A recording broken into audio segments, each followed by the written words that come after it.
I just wanted to throw this in here as the intro because I recorded about 32 minutes. And this is a video response. It's what makes me, me. So you're kind of getting, if you choose to watch this video, if you have no life at all and really want to watch me talk for at least 10 minutes, because that's part of the contest response. And I believe it's a contest. I don't even know if there's a prize. I'm sure Dave mentioned that, but this is for Dave Archer. You know, the Josh Johnson fan. I think you guys know who he is.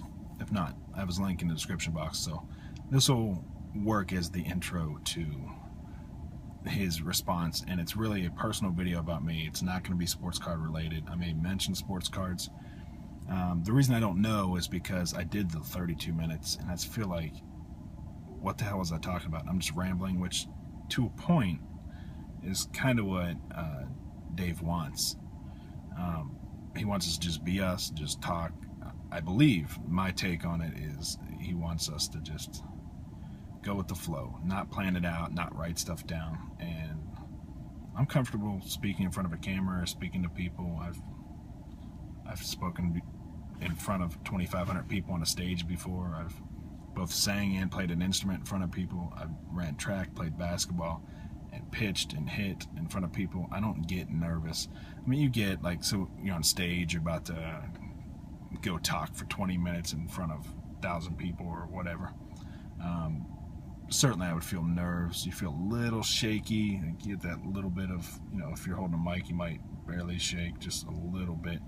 But nothing serious. I like that feeling, actually. And as far as pitching, which I did for God knows how long, that'll probably be throughout this whole video. I was in the baseball industry. Well, I played baseball like almost all of you did as a kid. So between playing as a kid up to working in the industry at the highest levels, Major League Baseball and stuff, it's like 24 years of my life was dedicated to baseball in some form. And 19 years I was a pitcher.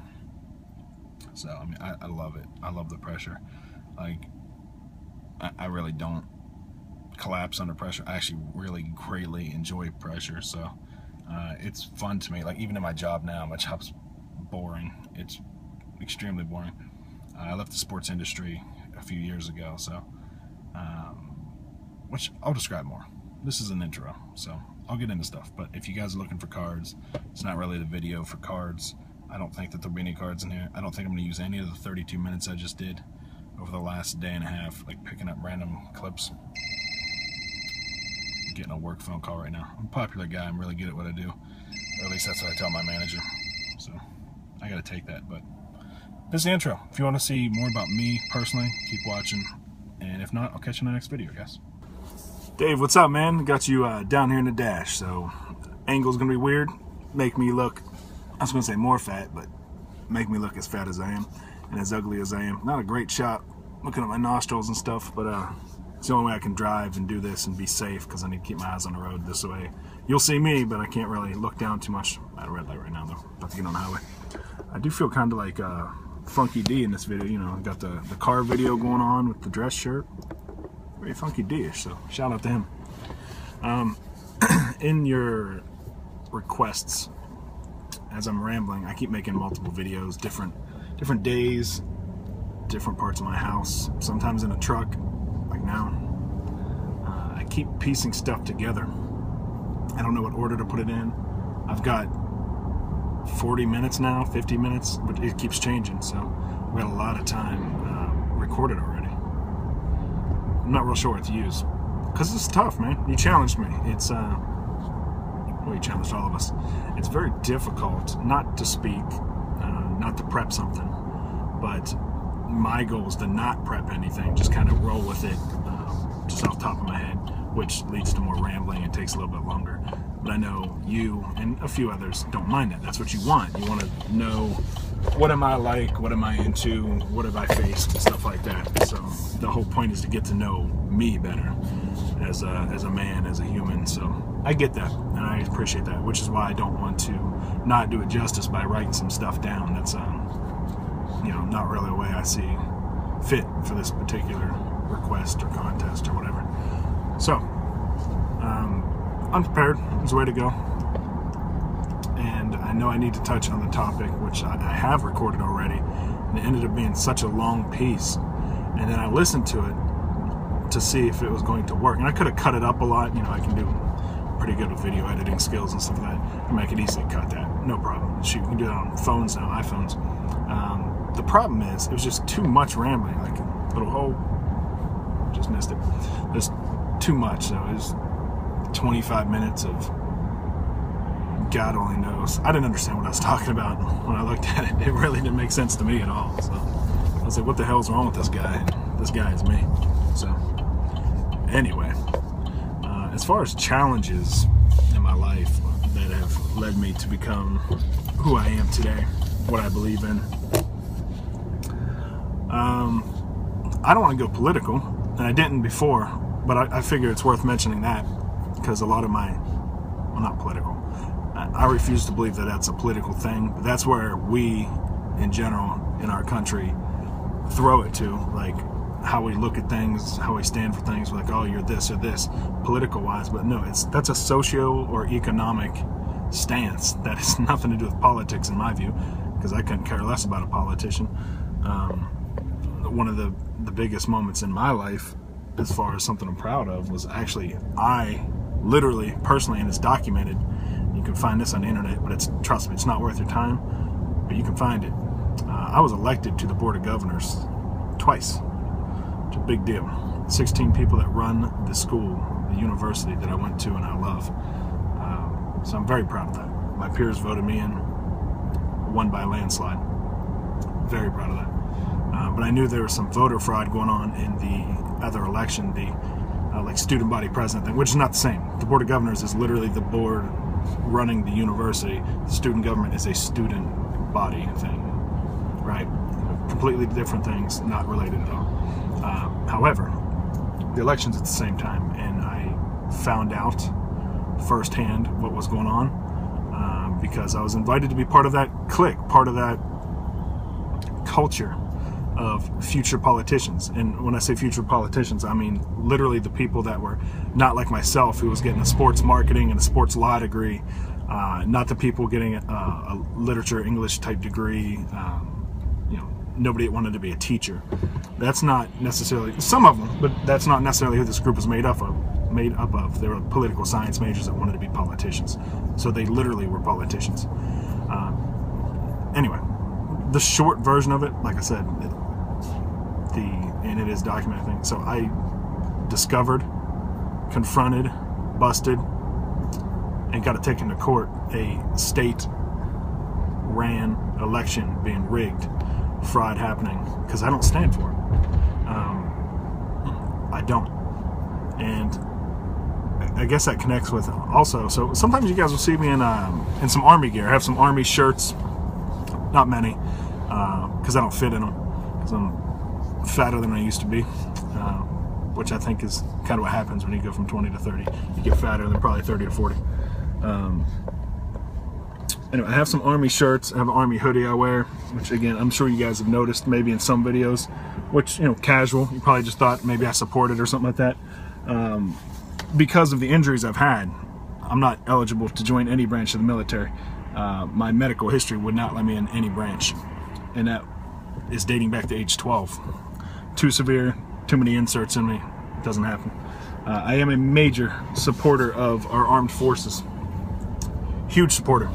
I don't ever root against them or talk bad about them, because even if I'm against a war, they're choosing to fight on my behalf, on our behalf, to do what they need to do. Now, realistically, it's a job. That's the other thing too. If you're being honest about it, it's a job. They're working a job, right? They're setting up their career. They're just doing a job. But it happens to be that their job is extremely important, extremely beneficial to every one of us in this country, and at times, absolutely horrible and dangerous. Not everybody's position, but realistically, that happens. It's a very, very high-risk job for little reward, and the pay's not even that great. Unless you're there for 25 years, then you're doing all right. So for all those things, because I know what goes into that, and there's been so many people that are friends and family members that have gone had done this duty because they were physically and mentally capable of doing so, and they thought it was the right thing to do. I respect that. But that's not why I wear the Army stuff. I actually went to West Point, which is Army, like Army football team. That's West Point, New York. I was the representative for my university for a conference on ethics. It's actually the 19th annual when I went. There was a lot of CEOs, 3-star generals. There was a brigadier general who was 4. I don't remember exactly, but we met a lot of those people, a couple senators, stuff. So some very, very prominent people show up to that, and it's literally representatives from military groups, ROTC, and specific universities throughout the entire country come together and kind of come up with some ethical challenges, how to deal with them in daily life, how to present those challenges to your peers so they know how to head them off, how to bring your university and your peers and the people in your circle, in your business, in the military, wherever you were going back to. Like I said, most of it was ROTC, actually. And it was really to give you like eye-opening, here's experience from people that have led us into battles and saved lives and saved countries. And then here's other people that are corporate leaders, and the ones that are respected, not the shitheads that are getting busted because, you know, they're stealing money and they stepped on everybody they knew to get in that position. So it's a very awesome thing. I fell in love with Army at that point, literally West Point, the military academy. I've been to USMC, but that was just with some friends and stuff, so I didn't go there for a conference. I didn't live in a barracks, like the West Point deal. We actually stayed in a barracks. So, cool deal. Even though it was a short period of time, it was awesome. I loved it, and it changed my worldview. So I already had the ethical base, and very, very hard to break in anything. I really stand up for what I believe in. I stand up to bosses, family members, anybody. It doesn't matter. Friends. I would rather, and it sounds harsh, maybe, I'd rather lose a friend or destroy a relationship truly standing up for what I believe is right than to just kind of be lenient and let shit slide. That's probably why I block so many people on YouTube, eBay, Facebook, all that stuff. It in no way indicates that if I block somebody that I hate them, but I know that some people who might watch this video right now, actually, they may be like, oh, well, he blocked me, fuck him, he's an asshole. Or they hate me because they think I hate them, which is a stupid reason to hate somebody, I guess. Because you assume somebody hates you, you automatically hate them. And that's kind of weird, because you haven't really looked at why they might have a feeling towards you, or even if they have that feeling towards you. But realistically, it's just if somebody says or does stuff that I don't enjoy having in my life, something that's not going to make me a happier person, it's going to take away from my mental happiness or what I'm trying to do to better myself, my family, and my world that I live in. If they're any way taken away from that, I'm just going to delete them from that part of my life. It's that simple to me. I don't feel bad in any way. I'll never feel bad. I literally don't care. I have family members who I love who are blocked on Facebook. Completely blocked. They can't even see my profile. And it's not because I have anything to hide. There's not a thing. I have no skeletons in my closet. I'm a beyond open person, a direct person, and that's why I come off sometimes as arrogant. And I actually kind of like that, because I would rather be known as an arrogant, ethical person than a sweetheart who stabs people in the back when they're not there to see it. Forget that. I'll stab you right in the chest, face to face. I don't stab people in the back, ever. It's not my way to go about it. I have no problem with confrontation. I prefer to avoid it, but sometimes it needs done. So, and why I got into this with the political stance and ethics and stuff, so I need to get off this crap, but I don't align with the views of any political group at all. And I've deeply looked into it, because I would like to firmly have a party. It would be nice, you know, to be able to properly align yourself with that, but I don't have it. What I do have, though, are some extremely strong beliefs on specific socio-economic, environmental, different things like business, war, and protection of the country. So I have very specific views on it, and I'm actually I'm much more, my liberal part of me is much more liberal on social views. A lot of social things that, again, get called political, they're not political. That's bullshit. Even though sometimes politicians handle the laws, and I say sometimes because let's face it, that's not always the case. It's bankers and corporations that handle a lot of this shit. I am pretty liberal, pretty open-minded about people doing whatever the hell they want to do. You know, if it doesn't affect me, you know, and me saying like a person, an innocent bystander, if it doesn't affect me, us, I don't really care what you do. You want to, you know, you want to go to steroids in baseball? I don't care. You want to smoke weed at your house? That's fine. But if you drink and drive and you hit me, whether I die or not, I think you should die for that. I don't think that's a sin. I don't think that's a mistake. I think it's beyond a felony. You chose to do that. And I believe every single thing in life is a choice. So things like that I'm extremely conservative on. I think there should be outrageously harsh penalties for vicious crimes. Rapes, murders that aren't in defense, drunk driving. And I know some of you guys on here, because I've heard face to face, I know some of you very well. We have a couple members that have a DUI. And look, I don't hate you for it. I don't judge you for it because it's not my responsibility. A judge did judge you for it, and you had to pay a price. And I know you paid dearly for it because it's expensive. But just because I have friends who have done it doesn't mean I'm going to change my stance and be like, well, it's bad when everybody does it but that one person, because that's bullshit to do that. I'm that against it, though. I hate that. I hate the fact that some people think it's okay to do something like that. And this is just an example, you know, using like the DUI thing. There's plenty of things like that. I just chose to use that example. But I know you guys can relate to what I mean. But, you know, other things, like I said, socially, I'm not that conservative. And I don't care what people do. So, I mean,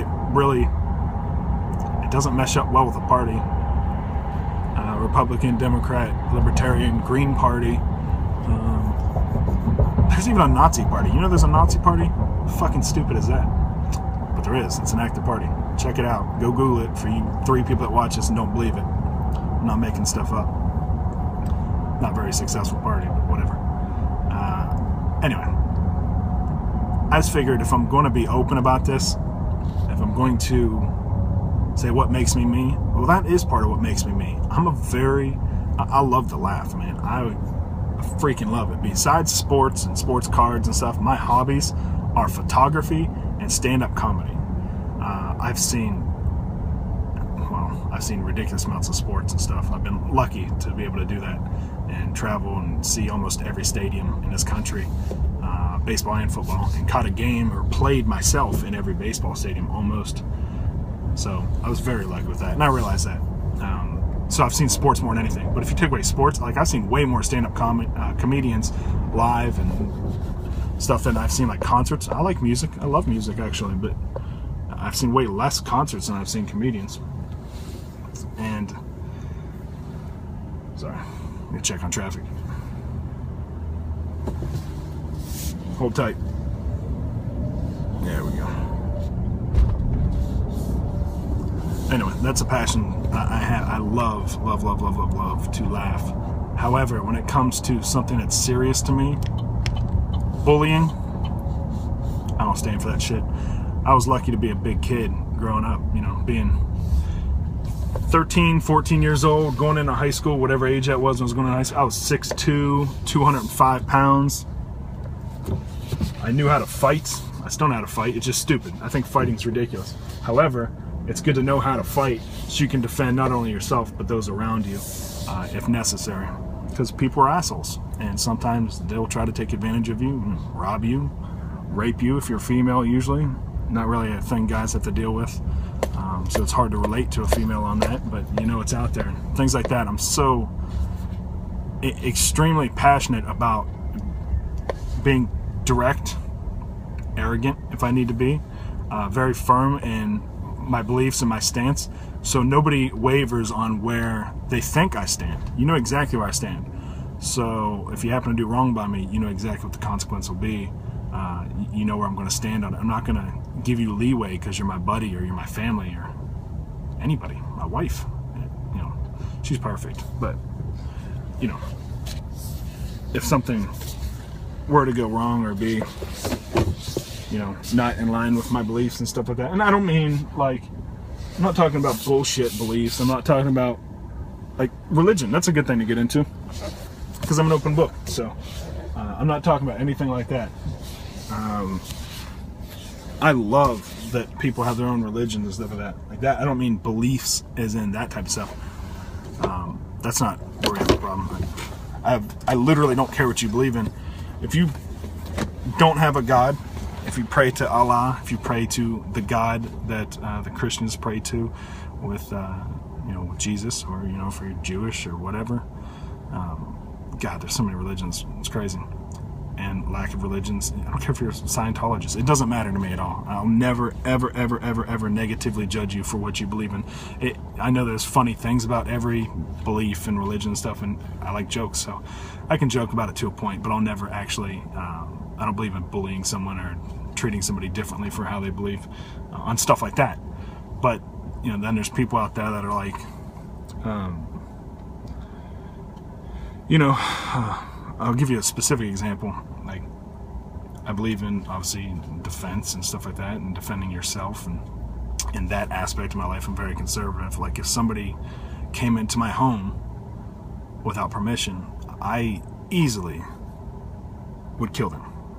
I wouldn't hesitate to kill them. It's not even a second thought. I wouldn't feel bad about it. I could sleep that night. I'd be in jail that night until they review it and let me go because I did the right thing and I'm allowed to defend my house with the castle law because I'm well versed on the law, which you should be. You shouldn't be an idiot in your own state, in your own country. You should know what your laws are. Basic freedoms, basic rights, and what you're also not allowed to do. So things like that. I have no remorse for somebody that dies or goes to prison for committing like a felony act or a vicious act. None whatsoever. But, you know, I also think it's retarded that there's people out there that, you know, we're standing outside smoking marijuana, smoking a joint, and they're in jail for that because they're a repeat offender. Because you don't really, it's kind of over-exaggerated. People are like, oh, you're going to prison for a year for that, blah, blah. It's usually you have 5 different arrests for the same thing. So it's a repeat offender thing. So like, hey, I'm sick of smacking you on the wrist. You got an actual penalty. I get that part of it. But crimes like that, like, I don't care. If you're not behind a wheel, a DUI, if you're not under the influence of some sort of drug, including alcohol, or not including alcohol, some other drug, if you're not doing something like that, I don't really care what you do. I really, truly don't. I think it's stupid and it's not something I support. I'm pretty damn anti-drug unless you're prescribed something for a specific reason. But that's a personal choice. I'm not going to hold you back from whatever you're doing. So anyway, again, this is the problem I had with the other videos I did. They ended up going too long because I don't have any scheduled list of what I want to speak about. But that gives you a huge basis of a part of me. That's not the challenges I face. That's more what makes me who I am, like why I maybe come across the way I do, or how I truly believe about things. And again, I don't ever have a problem with somebody having a different opinion than me. I respect that you have one, but if it's so far off from mine that it impedes my happiness, so to speak, you know, like if you're anti-abortion, cool. If you're anti-abortion and blow up a clinic, not cool, right? So I don't want a person like that in my life. There's a limit where you have to say that I don't care what you think. But then there's that little part where it's like, it does matter. It affects me at some certain point when somebody has certain actions or certain thoughts. So rather than hate them and bully them, which I don't tolerate, I don't think you should do. I don't think it's called for. Fucking hate bullying. I've never been bullied. I've stopped a lot of bullies, so I'm happy about that. But that's just because I was big, I think. I didn't have to face as much as some other people. Some of my smaller friends got picked on, so at least I can say I was there for them when they needed me, which is nice. I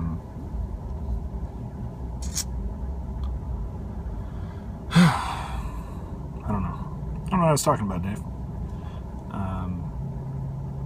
Yeah, I have no problem blocking people in my life, though. on a day-to-day basis. It doesn't mean I hate them. It truly does not mean I hate them. And social media is the easiest way to connect those two dots, you know, to say, like, when you block somebody on there. You might hate them. I mean, there are people out here I hate. I can admit that. But for the most part, it literally does not mean that in any way. It just means I don't want to see the shit that you're writing or care about, or the pictures that you post, because it just doesn't interest me, or it sickens me, or something like that, or not a topic I'm interested in, you know, something like that. So people take it too seriously. They try to be too like me. They're always you know, like they're offended because you're offended type thing. It's like, that's bullshit. Like, when do people start getting offended that somebody else got offended by something? Like, it's so ridiculous. Just let stuff go. So if nobody's personally harming you or trying to harm you or whatever, let it go, you know? Or don't let it go. I don't care. You don't have to. Speaking about myself, I can move on quickly from things like that. But I'll cut this here, this clip. I have a couple other clips to use, so I don't know what order these will be in. I might be saying the same sentence in multiple clips about, I don't know what order I'm going to put these in, blah, blah, blah, whatever. But I know I need to address, there's something about, like, if there's a fork in the road, or I think you said, like, molasses in the road or something like that. That's some country shit, Dave. Molasses in the road. Man. Hey, I grew up with that too, man. I've lived in West Virginia, Texas, and Missouri. And then Boston's the oddball, because Boston doesn't fit in with the other ones. But I mean, you know, so I know all about some country, but molasses in the road is kind of funny. It's not what I grew up hearing. So I know I need to address that, and I guess some of the more hardships. So I told you how I tick, but not what I've gone through. And I don't want to go fully negative with the hardships and the challenges. Everybody has stuff, and it's not, you shouldn't not talk about it. You have a right to talk about it. And quite frankly, there's a lot of people in here, which I'll address later, but there's a lot of people that go to therapy or have had you know, mental instability and stuff like that, or just general depression. Seems pretty common these days. I think the best thing, and the reason therapists typically work, isn't because of magic the therapist has. It's not because they're writing down notes or you're sitting on a soft couch or whatever the case might be. It works because you're talking and somebody's listening. Somebody's showing that they give a shit about what you got to say. So it's a good outlet, you know? Talking is good. Anyway, I'll address that later, maybe. Unless I cut that video out. Anyway. Later, Dave. What's up, man? New day. Same look. Different shirt. I figured I would go over, for probably the biggest bit of challenges, the molasses in the road, and what shapes who I am and stuff. The biggest things I've had to overcome, so to speak. I mentioned before, or maybe later, if it's in this video somewhere, but I know I said it on camera earlier, that I think we as people often go to the negative side. We always want to talk about what we've had to overcome that was bad, which I get, because I do it myself too. But it's good to acknowledge the positive as well. So that's why I said in another part of this why, I don't know, like kind of how I look at the world and events and my stance on things. It matters because that's how I stay positive, you know? But the biggest things I've had to face personally are, I don't know if it's good or bad compared to other people. It has made me stronger, so I'm not going to say I always look at the bright side of things. It's made me stronger in many ways, but not in every way. But family loss, like death, especially young death, and definitely injuries to myself, like bad injuries, and there's bad history. My genes are pretty awful, so that's frustrating. Hang on a second. I can get over here safely. Cool. Anyway, I've had, from head to toe, I've had multiple concussions. In fact, that was part of the NFL study that was used to prove concussions in sports from impact, blah, blah, blah, blah, blah. They did that with baseball, hockey, football, whatever. I was one of their baseball participants. There's only a few. So the lawsuit actually cited some medical documents of studies over time of brain cognition, light reaction, eye sensitivity, IQ. It was a huge test, and it included an MRI every 3 months for 2 years or something like that, or maybe it was like 3 months, then 6 months. So I guess, yeah, every 3 months, something like that. There was a bunch of MRIs and stuff, so it was a big commitment, but it was a medical thing, and I figured I'd help out.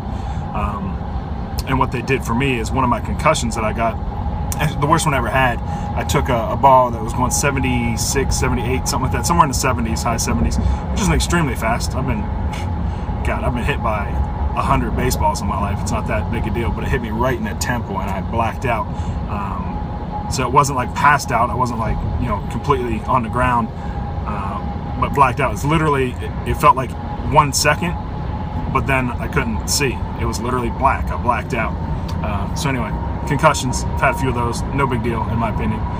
Although I do have some messed up eyesight right now. You guys might see me in glasses soon. I had 20/13 vision for most of my life, and literally within the last 6 months, it's just starting to drop bad. It's really weird. So that may be something I look into real soon. So concussions, let me see, shoulder. I've had procedures on my right shoulder. I was a right-handed pitcher, so I've had multiple things there. I tore my labrum. Rotator cuff's not that bad. The UCL, UCL is what they fix when you need Tommy John surgery. That's on the inside. That's on the inside of the elbow right here, like the inside part. Kind of where your muscle bulges out from, well, I don't know. I guess not everybody has that, but you know, you guys that work out know exactly what I'm talking about. There's a little muscle there, and then the ligament right there, the UCL, ulnar collateral ligament, something like that. Something similar to that. Anyway, those were fine. I hurt the back of the shoulder, like where the shoulder blade is, and actually at the rotation. So I was born with a major issue with my ball and socket joints. Ball and socket being hip, knee, shoulder, all those things. All the things that are like this. It's a ball in a socket, and it has rotation. So any of those joints, I have very weak ball and socket joints, which sucks because I'm a pretty large guy. So it makes it easier for me to get injured with stuff, even if I don't really do anything. Just over time, stuff wears down. So again, going down, so shoulder, twice on the right shoulder. I have a problem with my left shoulder blade in the backside, kind of to the, almost where the trapezius is. It's in that area, roughly. I don't know what that is. I haven't gotten anything looked at because it's not that big a deal. I have a deviated septum. You're looking at my nose, you might be able to see it actually on this side. So that's fun. Had my nose shattered when I was a kid. Didn't go to the doctor. I didn't have health insurance at all. None. Not till age 27. 0 to 27. My parents, myself, no health insurance, not a bit of it at all. So until I was doing pretty well in my career at age 27, I bought it for myself. I didn't have it in college. Never had health insurance. Let's see what else here. So shoulders. Oh, my chest. When I was playing baseball and stuff. So like for a living, when I was getting paid to play, I was paid to play, but I wasn't a major leaguer, so it doesn't really matter, I guess. But I was doing a swing study, measuring swing speed. It was Rawlings technology. I was doing the whole thing with a group of engineers and some professional baseball players and a couple collegiate players. Like we got guys like, you guys that follow my collection extremely closely. I mean, the guys that don't miss a video may know guys like, you know, Tim Melville, Derek Dietrich. These are guys I've known since college, right? Worked with them in college, love them as people. They're good people and players. So that's the only type of prospects I ever collect, are guys like that that I know or really like or whatever. And sorry I'm squinting, there's a huge glare outside. It's nasty out. Should just wear sunglasses, but I don't want to be rude since the camera's on. Anyway, so I was doing a swing study thing, and I gotta tell you, I swing harder than Albert Pujols. I know firsthand. But I swing out of my fucking shoes. I swing really hard. I was still, you know, I was a better pitcher than a hitter, and the reason for that is I had huge power. I mean, I was a big kid growing up, and I learned how to swing properly. I stole Griffey's swing, but then it's like, you know, Griffey was more athletic than I was, even though we were the exact same size. Like his professional playing career, I was in high school. So very similar, except for I'm right-handed, he's left-handed. But just stealing someone's swing doesn't quite work. So basically stole a swing and bent my knees a little bit more. Not Jeff Bagwell with the wide open stance, but that little combo made it really good. So I could hit the ball in high school 430 feet, do like 450 feet. 430 in a game is the farthest ever hit. Trivia question. Because it was marked. Well, 420 was marked, and it was past the field. So it was really not many people would hit it there. But I'm proud of that. I mean, I had a lot of power. But if I'm being honest with you, I I can hit as good as most major league players. I could hit the major league level. However, I would be more like Adam Dunn. Not as strong as Adam Dunn. Big countries, ridiculous. But you know, got the power. Get a lot of doubles, stuff like that growing up. But damn, I can really look stupid on a curveball. Drill it right into the ground. You know, I'm not beating anything out. I've never been fast. Just never been me. I've always been big and tall and not that fast. So agility and speed are not really my highlights. So, you know, hitting it pretty hard in the infield doesn't do you any good. You're not going to beat it out, you know. So realistically, I'd probably, if I was in the major leagues, not today because I've hurt my back and stuff, which I'm working my way down these injuries. So no bullshit. I'd probably bat about 210. 23, 25 home runs. RBI doesn't, you know, you can't make up RBI. It depends on who's on base. So around there. That's what I would do. It's not too bad. You know, that's better than literally 99.999% of people, because those people don't get a shot. So I'm happy that I got to do what I got to do. You know, I might have been paid less than $100,000 a year, but I was still double digits. You start making 50K plus to play baseball, feel pretty good about it. You know, it's better than most minor leaguers. So it's a pretty good gig. So anyway, with the testing side of that, we were trying to, you know, well, we, meaning I was the test dummy, so to speak. I was doing the work side of it and giving the feedback and stuff like that. It's pretty in-depth. I'm making it sound simple. It was, you know, like a year-long project at least. But the engineering group, very smart people, very, very smart. I don't know if any of them ever see this, but it was awesome working with those guys and girl. There's a couple girls actually. So brilliant group of people. But anyway, we were doing the swing stuff, and I was doing dry swings, meaning there's no ball coming in. Literally just swinging for swinging's sake. So a full baseball swing, step, make a regular swing, not swinging out of shoes for no reason. You know, I'm in front of a plate, so it's simulated, but no ball, because the point was to see the swing unimpeded, which means you can't hit the ball, because if you hit the ball, it hurts the test. So because I'm right-handed, not a switch hitter, I was doing one side really, really harsh. You know, the backswing, the power to swing as hard as you can, and then break on the backswing over and over and over without hitting something. You don't realize that little ball, although it barely weighs in it, what is it, it's 9 ounces? Major League Baseball's 9 ounces. You don't realize hitting that 9-ounce ball dramatically changes the feel, like on your back, your shoulders, whatever.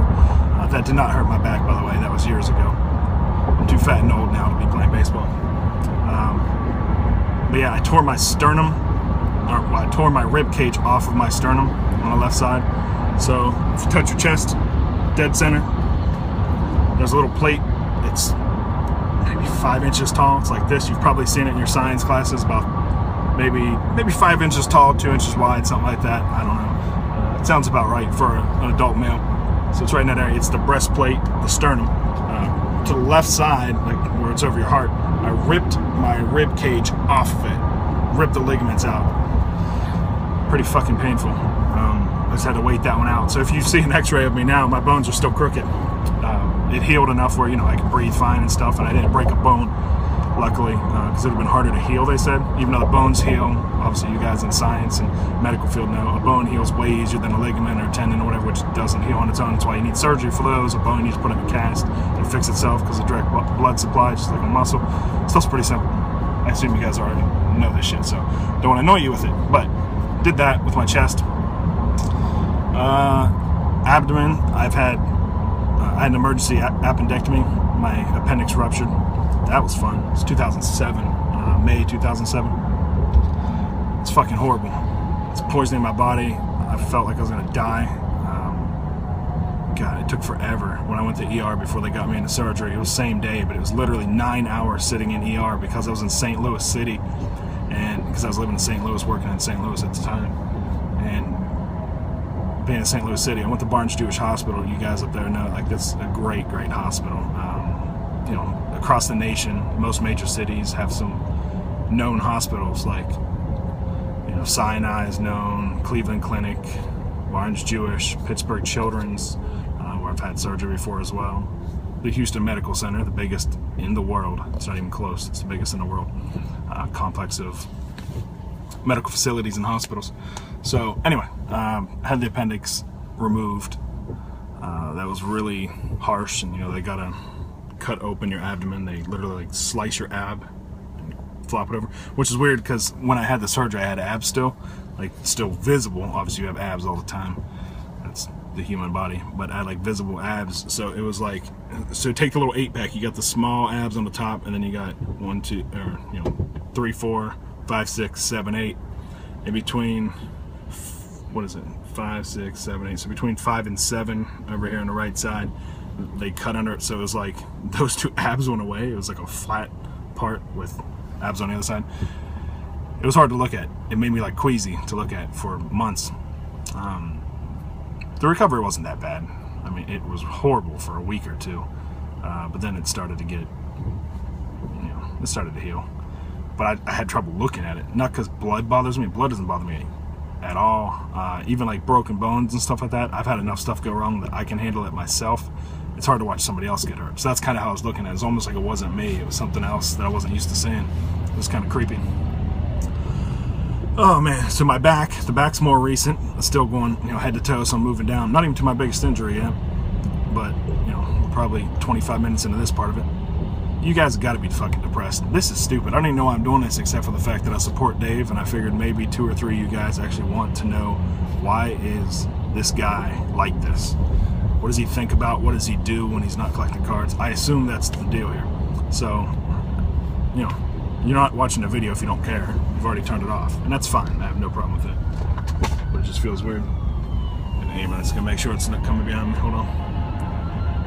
Hold on. What the fuck is he doing?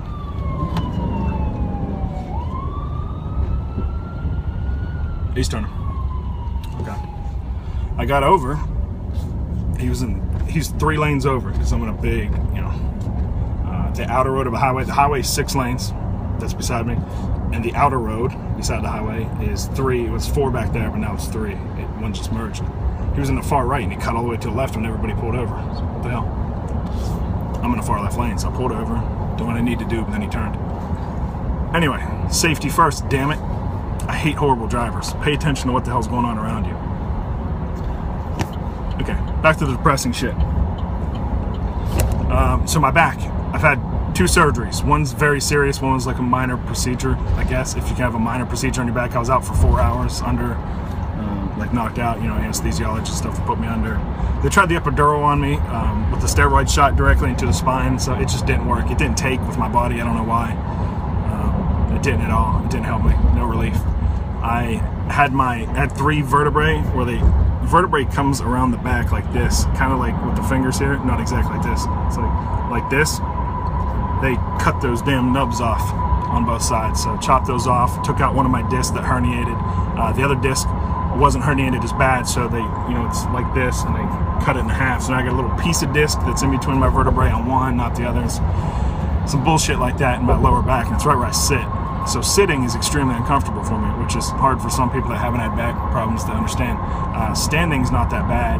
Walking's not bad, like at all, unless I walk a ton, like 3-4 miles.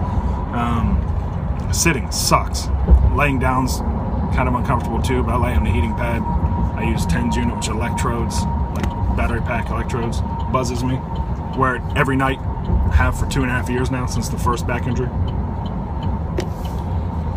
Freaking sucks, but anyway, my hip, one of my hips, I told you the ball and socket joint, so that's my most catastrophic injury I've had, and that was the first one where they diagnosed me with what I have, which isn't important, what I have, I guess, but for you guys that do have it, it's SCFE, but at 100%, you can have SCFE 10%, SCFE 50%, whatever. At SCFE 100%, and my leg was bolted back on. My leg came off my body, basically.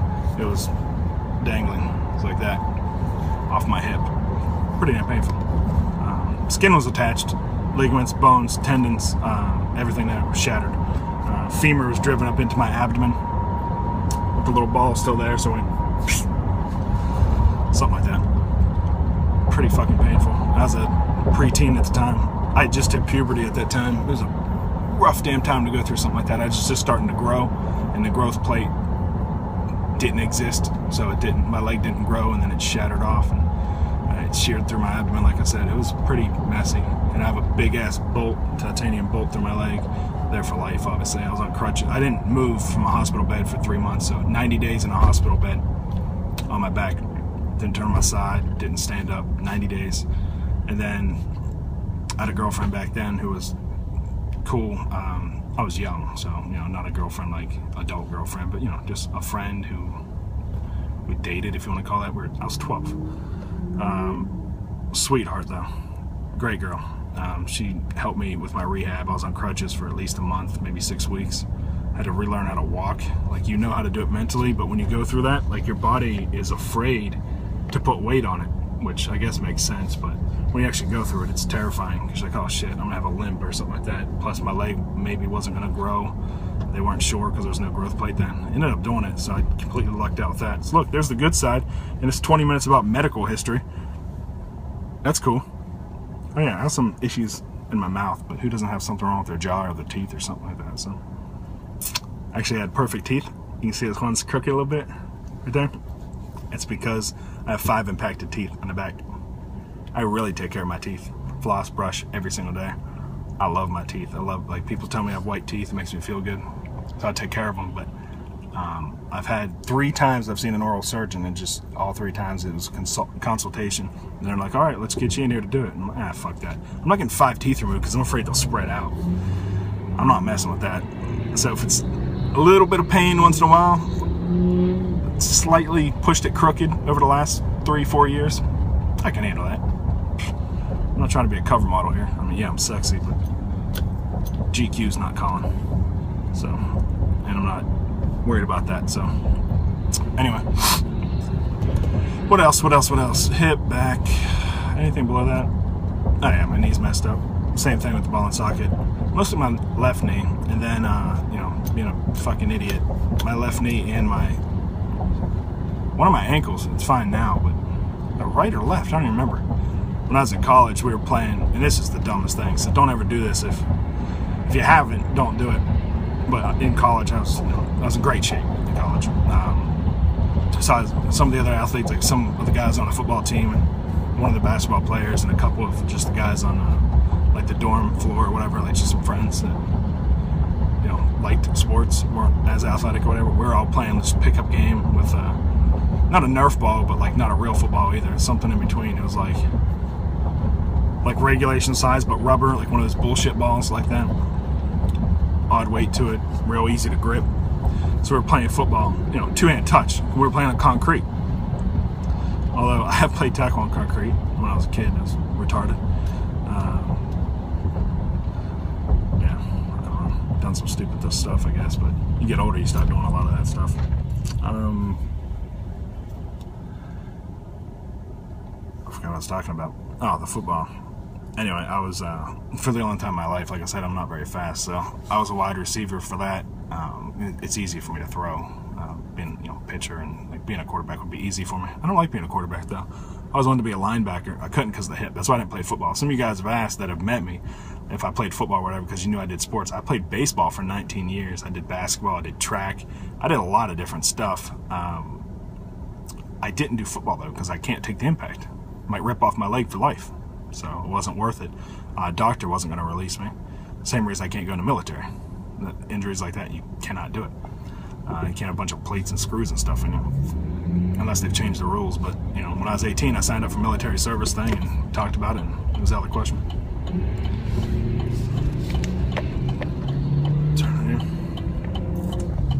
So the football game, when I was receiver, we're playing, having blasts and stuff. But again, we're playing on concrete, and it's summer, you know, like late summer, early fall.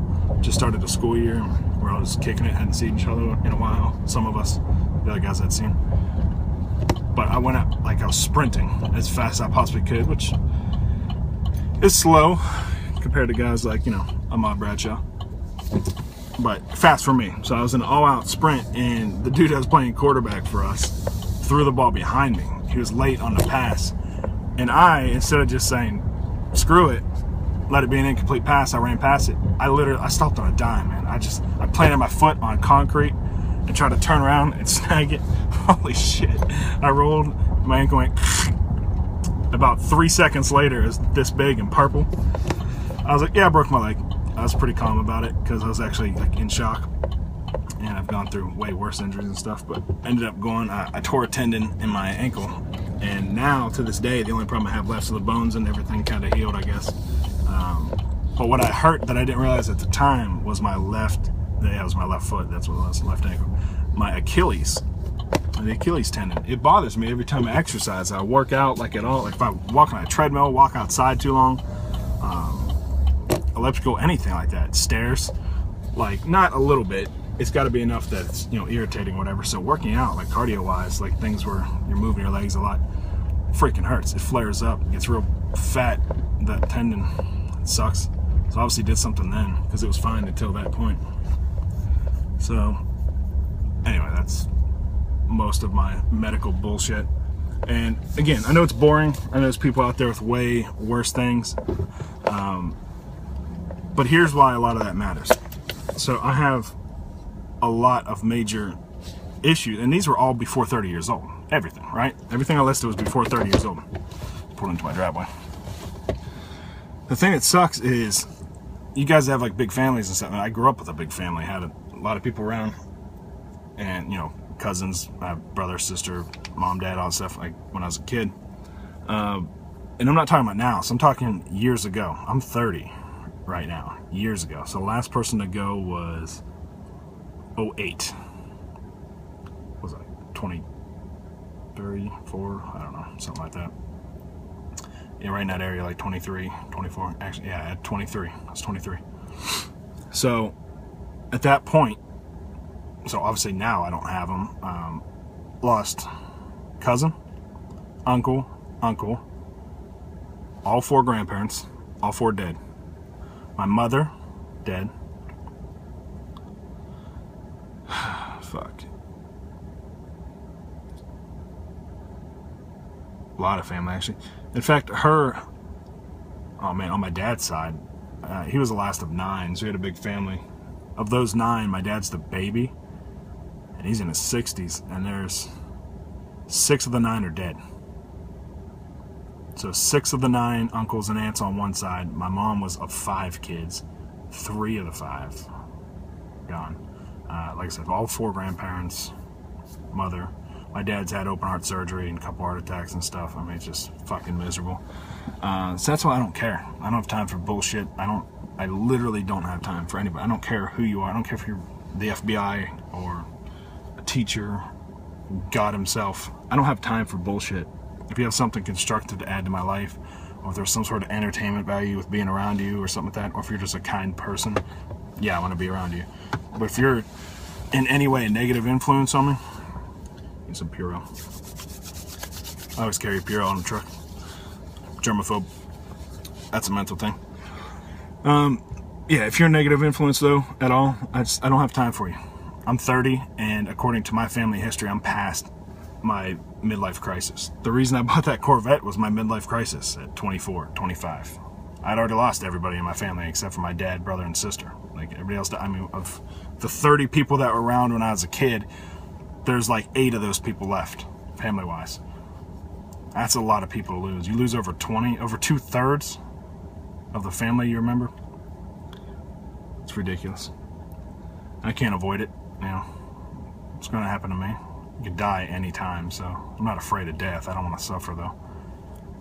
It sounds horrible. But, you know, I'm beating the odds by being alive now with some of my family members. It's ridiculous. My dad's side lives longer with a lot of issues. I mean, they're dead now. They're an older family, too. My mom's side just doesn't, you know, there's spotty things.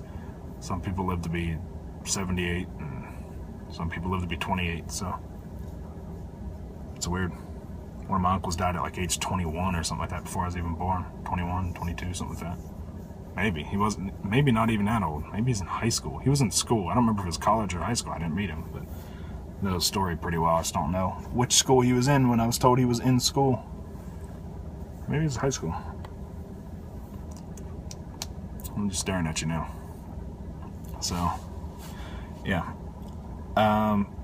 Everybody has some level of loss, I would imagine, or some level of personal things to overcome. So the point to this, I think the question was, what do you do when there's molasses in the road, or how do you act, or whatever? So basically, when you hit challenges, I'm not going to give the bullshit one day at a time, but it's literally just, I move on. Like, I don't think about it. I don't have to dwell on it. I never forget anything. It always stays in my mind. It crosses my mind. But I just move on from anything I can, like the hip, the abdomen, the neck, the chest, the shoulder, 3 times. I mean, it's horrible in a moment, but it's done. I'm past it. I'm just gone. So, my mom, love her, I miss her, but she's gone. I can't bring her back. I don't believe in reincarnation or a lot of other things, so it sucks, but she's gone. Grandparents gone. Dad will be gone, hopefully not too soon, but he's already had his close calls with death twice before age 60, so shit. I mean, how much longer could I expect him to have? Well, I have a lot of problems, but that's what I do, man. When I come to molasses in the road, I fucking walk through it. I step on it, I get my shoes messy, I get to the other side, I take a paper towel, wipe off the shoe, and I walk. I don't turn around. I don't care. That's behind me. So the only things I let dwell are things that are still here. Like, my back problems are still here. That's still in my mind every day. I can't get rid of it because it's still, every single day, it's a problem. One way or another, it's a problem. So for that reason, it still crosses my mind. It really sucks. But yeah, that's pretty much, that's my health and what I do and how I react and who I am. That's pretty much everything. So from here, I just need to go on Dave's page, which again I linked below, and I will see if there's any questions I missed. I may have missed something. Actually, I know I missed something. He said, as I come up on a 30-minute mark for this section, holy shit, this is going to be a long, boring video. I'm not even going to watch it. It's terrible. I am not very interesting. So, who's your favorite wrestler? I know that was a question. Dave, I've rarely watched wrestling. My parents hated it. They hated all sports. They hated that I played baseball. They hated football. They hated everything. They hated that I watched sports. They hated SportsCenter. I don't know why. I can't explain it to you, and I didn't come from an athletic family. And I have uncles and cousins that played. I had multiple uncles in the Navy that played baseball, too. One fought, like boxing and stuff. So, I had one cousin that made the NFL, but he married into the family, so he was actually a Kansas City Chief MVP in the 90s or the 80s. So, but I don't know him. He married into the family, so easy to narrow down who that is. But that's not blood. So blood related, I had a lot of athletic people, and most of us guys are, like, my brother's the smallest guy of all the cousins and stuff, even the ones that have died and the ones that are still alive I don't see often and stuff. Everybody is pretty tall. Because I had my major leg injury, the doctor told me I'm 2 inches shorter than I was supposed to be. He was like, because it happened right when my growth started, right when I hit puberty, like I said. So it's terrible timing. Actually, I was 5'4" when it broke. I was 5'2" when I healed. So literally in a 4-month span, the 90 days in the bed and 30 days after that, I literally went from 5'4", because I just had a physical for baseball playing, for fall ball. So literally a month before it broke or whatever, I was 5'4" and went to 5'2". And I put on 80 pounds in a few months. 80. That shit was rough. I was a skinny kid. I was always the skinny kid. I've been a skinny kid since then, but I like being big, so it worked out well for me. And my height caught up and stuff, so I don't mind it. But wrestling, it wasn't an option. So I'd beg my parents to let me play baseball and watch baseball and stuff like that. I did the basketball and track stuff, like I said, middle school, high school, because I wasn't interested in it. I just did it because it was workout and it was sports and my friends were playing. I'm very competitive and I was decent at it. But baseball is my baby. I could hit, I could throw, I could catch, could almost run. Loved it and was good at it. So I just put my whole life into that. But I did get into wrestling when I was in middle school. I think I actually caught wrestling when I got hurt, when I was recovering with my leg. I don't remember when I saw my first match, but I finally got, near that age, kind of like pre-teen into your teen years, I finally got to see some wrestling. And I was, God, this stuff's cool. And I know WWF, which is WWE now, I know it was around back then. Obviously, it was around, but I mean, I didn't see that. I watched WCW, and I don't know, it's just the timing or something. I have no idea why. I can't give you any explanation. I've never had any wrestling t-shirts or anything, so I don't know. I wasn't that into it. But the arc of Bill Goldberg's career as a wrestler is when I watched. So my favorite wrestler, hands down, it's not even remotely close, is Bill Goldberg. He was and he is, and I still listen to him. He has a podcast I listen to. It's not that entertaining, but, he's got some cool friends. Obviously he played football in LA, I believe. So, I know a lot about his career and stuff and followed him outside of wrestling because of that, because I really liked him. But it just happened to coincide, that arc of his, undefeated streak, the who's next type deal. That whole time I watched wrestling. So slightly before that to slightly after that, and I never watched wrestling before or after that little period, which I don't know what that was. A year, 2 years? I have no idea. It was a short period of time. But yeah, I've never to this day. I've seen boxing. I hate boxing, by the way. I hate it. The actual boxing, I think it's rigged as hell. I think it's total bullshit. I think it's a terrible sport. It's a great exercise. I can fight. I can box. I can spar. Pre-back injury. But I don't like it as a sport. It's not interesting to me. I've been to a major match before. I was a guest of a Major League Baseball player who is a friend of mine. He took me, which is pretty cool. So I enjoyed the environment, but I don't care about fighting. It just doesn't interest me. It's not entertaining. It's so boring and fake in my view.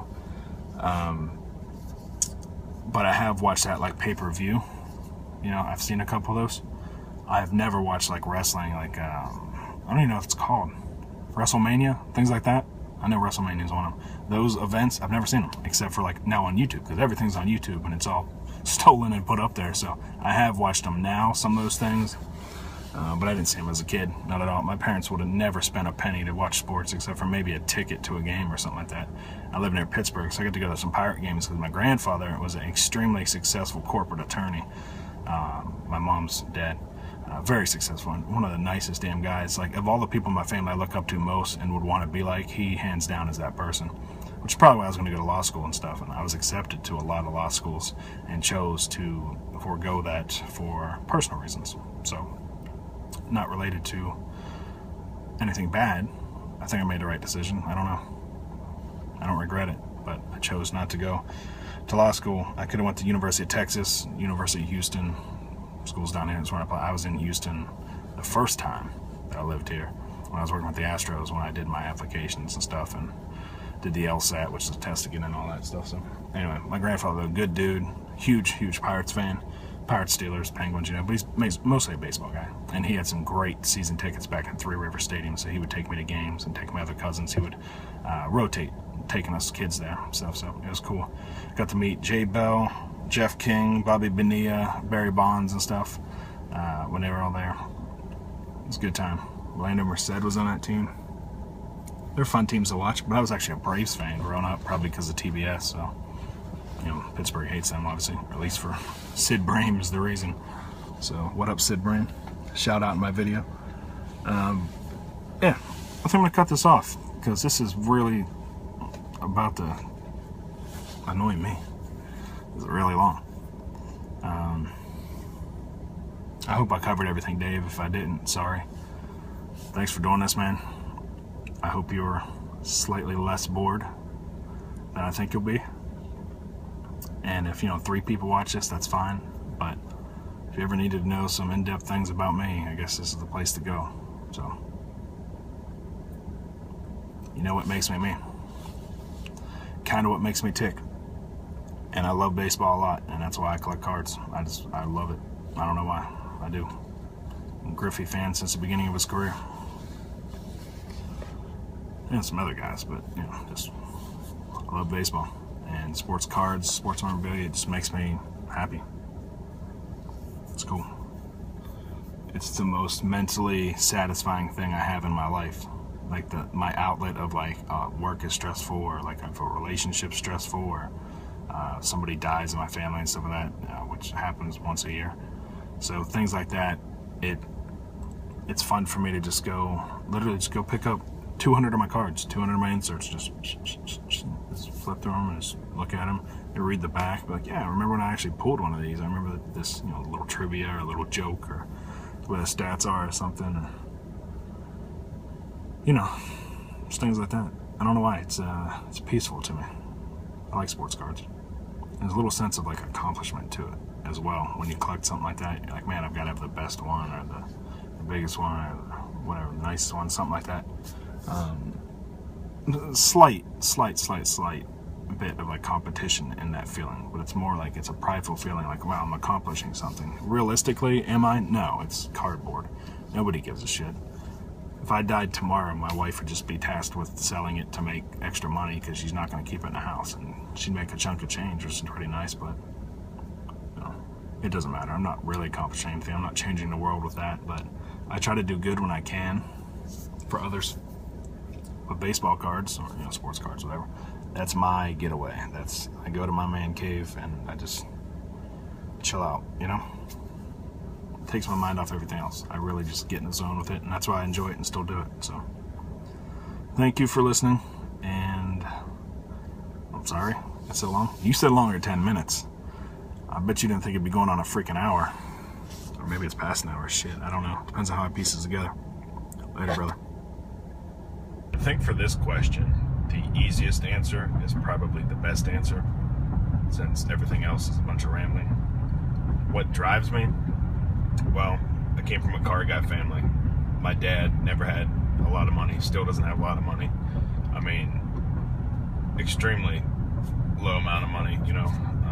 Did not come from a family of any sort of means of money. It's a family of 5, usually 6, because we brought in one of my buddies who didn't have a good family life and stuff, so fed him every day and stuff. Like, he slept at his own house, but I mean, he spent every day with me for the better part of 15, 16 years, something like that, of his life, until I moved away to go to college to get the hell out of that place. That was just not for me.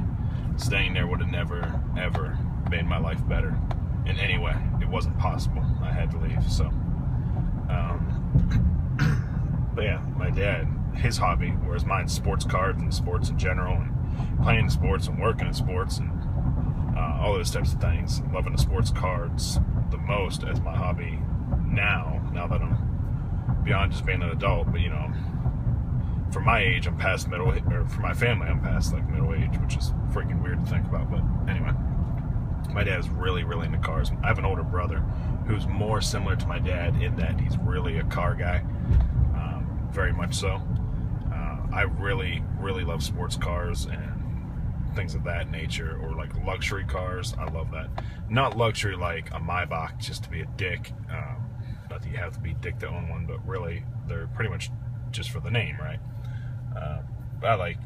As you guys know, I own a Corvette, so what drives me is a Corvette. What also drives me is this new truck I bought, 2015 GMC Sierra 1500, and it is the most loaded package you can get because I'm in my truck an awful lot. I've owned an Escalade and a Camaro when I went to the newer body style, but I actually didn't like it. It was too stiff a steering. I've owned a Saab, a twin turbo Saab, Sebring convertible. I've owned all kinds of cars. I've owned some more than that too. But I owned an F-150 for a while. Doesn't compare to this truck. I'm in love with this truck by comparison. So straight up, head to head, it's not even close. But Ford does some things very well. So I won't knock them as a whole brand, but head to head, it's not close. Anyway, the point of this is, what drives me is typically this pickup. It's a quad cab, you know, fit 5, 6 big human beings in this. 6 grown men can fit in this fairly comfortably. 4 with way extra room, so it's a good thing for like what I do for a living, for my job. I often have people in here.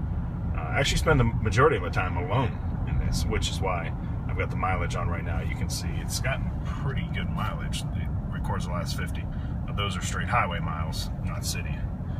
But it gives you an idea. And it shuts down to a 4-cylinder. As you can see, it's green when I'm not on the accelerator, and then it goes back to 8 when you need the power. So, like most new quality vehicles do. So, this is what drives me most days. is my truck.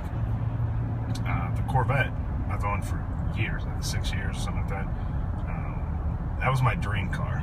I mean, yeah, like, you know, Lamborghinis and stuff like the next person. I've driven a few Lamborghinis and they're awesome to drive. But quite frankly, my entire childhood, I always wanted to own a Corvette. Like I said, it did not come from money. And when I say it didn't come from money, I mean, my dad to this day has still not owned a new car ever in his entire life, and he's a car guy. He has probably rebuilt from the ground up from a rusted out or torn down frame, probably rebuilt at least 40 cars. 100% by himself, no shops, no outsourcing, nothing. Completely rebuilt by himself, and he's kept many of them. He's sold some of them to work on a next project. So I learned how to work on cars, although I'm nowhere near the proficiency of him, and I don't know how to do the electrical on one. I've never dabbled in that. I can paint a car, I can sandblast a car, I've pulled a frame, you know, changing tires, changing oils, things like that are so second nature. Although I usually don't have to do them myself now, which is, I guess, kind of a luxury in ways. Although it sounds stupid from what I grew up with, you know. It was kind of cool the first time I took my car to somebody else for them to change oil. Now, I'm picky about what oil I use, so I took my own oil in. I don't trust them that much, but I took it to a reputable, you know, a quick lube thing. Think about basically like a Jiffy Lube, but not as shitty quality. Because Jiffy Lubes are horrible. All of them. The best Jiffy Lube in the country still is not good. So, that's just the way it is. So, sorry if you think otherwise. I just broke the bad news to you, but that's just the way it goes. But yeah, my dad would, you know, love to have a new car. I wish I had more money so I could get him something. I actually just got my wife her first new car as well. I got her a Buick, staying in the GM family, not because I'm 100% loyal to GM, but I went to a dealership purposely because I was buying this GMC, and they also sell GM and Buick products, other lines and stuff. So she was due for a new vehicle, and I was going to buy the brand new Corvette, which I just mentioned. My dream car is the Corvette. I worked really fucking hard to get where I am today, and I'm still nowhere near where I wanted to be, where I think I should be, where I could have been had I not changed careers. And you know, I told you, I don't know if I'll piece it together before or after this, but you know, I left sports and stuff where my passion is and all that, and so now it's just working a job like every other person on here. Just a job that, you know, you may not love it or be passionate about it, but it's like, all right, well, it pays the bills, and if I work hard enough, I get a little bit more, and if I don't work hard, I get $0. So it's one of those deals, and it's that cutthroat. So I did well, busting my ass, and my major expenses, well, besides the Griffey collection and stuff, my card collection, I do budget for that every month. I actually literally budget for my card collection. It's one of my biggest expenses, and part of that's because, you know, I don't have kids and stuff like that. I'm sure that's a big part of it. And my wife and I are a dual income household, so even though we're not rich, we still have dual income, no kids, which is, what is that? Is that a dink? Is that right? D-I-N-K? Dual income, no kids? Yeah. We call them dinks. So that's what we are for now. We would both love to have kids, but that's a completely different story or whatever. But yeah, love kids. Figured I'd have kids my entire life. Even when I was a kid, I was like, yeah, one day I'll have kids. It just made sense to me. That's just the way I personally view it, and my wife's beliefs kind of align with that. So, you know, hopefully someday we'll have them. I don't know. I guess we need to try. Haven't really gotten that that deep into it, I guess. Like to really just say, hey, let's have a kid this year. You know what I mean? We haven't done that yet. We've obviously talked about it casually, but I guess we need to have more serious conversation about timing and what we really do or do not want to do. Anyway, back to the point of this conversation. This section, I thought this would be about 2 minutes, and I was just going to cut it into the main video, and it turns out that's not what's going to happen.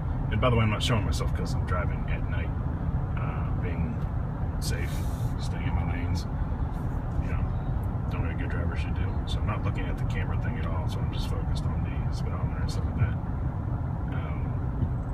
Just so you're looking at something, because you can't see my face, it's dark in here, and I can't turn on the light and drive because that's not very safe. So I'm not going to risk that. It's not worth it to me. I love you, but you know, I'm not going to die for anybody unless it's my wife. So I certainly don't want to do it because I'm making a YouTube video. That's a little embarrassing. Well, anyway, the new Corvette that came out, you've obviously seen it, the C7 Corvette, the Stingray that brought back. I was going to buy that, and that's how I came across the two vehicles, and somebody mentioned that to me, that I got the two vehicles and stuff. And it's cool because Dave actually mentioned in this, I'm very aware that I'm fortunate compared to many people monetarily, and I still don't do nearly as well as many people would imagine I did, which is funny, but it doesn't matter to me, because if I do better or worse than someone financially, or if they think I do better or worse than them, I literally couldn't care less. In no way am I affected by that, because I earn everything that I make, and I spend it on things I care about, and I give back more than somebody at my salary level usually would. And I know that based off of actual census data for this country, which is the most given country in the world, and I'm still on the high end of that for my income. So I don't feel bad at all that I buy nice stuff when I have the money and want something. I don't believe in just wanting something and not getting it, because quite frankly, I'm not going to be around long enough to wait and get it some other time. I mean, shit, I could be dead tomorrow. We could all be dead tomorrow, you know? That's the real side of this. So I'm going to enjoy my life while I'm here. I'm not saving to be 95. I have a huge life insurance policy that my wife or kids or whoever lives past me, they'll have money based off that. I'm spending my money now so I can enjoy my life, enjoy time with my wife, do things that are fun to me, go places when I'm physically capable of traveling and the back's not ruining my life. Just, I don't know, for me, that's what's important, you know? And seeing that my wife had a vehicle that's like 10 years old, and I've gone through these other vehicles and things that are real fun, just enjoyable vehicles, you know. Like I said, I've had some real nice vehicles. And the reason for not buying the new Corvette, which I certainly thought about, I kind of wanted it, I still want it, you know, what that cost, obviously. I was able to, for the exact same money, like within $20 a month for payments, I was able to get two vehicles, this loaded truck and my wife's vehicle. So without getting, you know, stupid about actually going into dollars and cents, you guys have a general idea what two vehicles cost versus a Corvette. It's the same price, so you know, whatever. But it was what I could afford to do. And it made me feel really good as a man, a husband, a best friend to my wife, to gift her a car. It's just something, like I said, my mom never had a new car, my dad never had a new car, I mean, ever. I have siblings who have never had new cars. I bought mostly used cars because I don't mind having a used car. I'm not one of those people that always wanted a new car. I would rather have two awesome used cars because I like a variety. I like to mix it up and have fun cars. I would mix it up specifically for that reason, you know, to have a different feel and all that. And it's a lot cheaper to get two used cars than one single new car. Even like a low-end car that's new, you're looking at 20 grand plus for anything that I could fit in, you know. So this 40-minute portion is, you know, what drives me. A truck, a sports car. Occasionally, I'll be a passenger in my wife's car. Not very often. But yeah, stuff with four wheels drives me. And that's because my dad didn't have the money to buy what he wanted, so he made it. And cars are what he wanted. So that has been instilled in me since I was a child. So cars to me are not point A to point B. I realize why somebody would feel that way, and that's perfectly fine. But for me, that's not the most important part.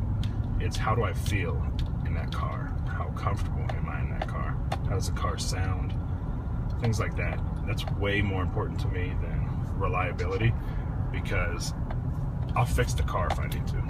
So I didn't mind if it's used one, although it was nice to get a new one with no issues.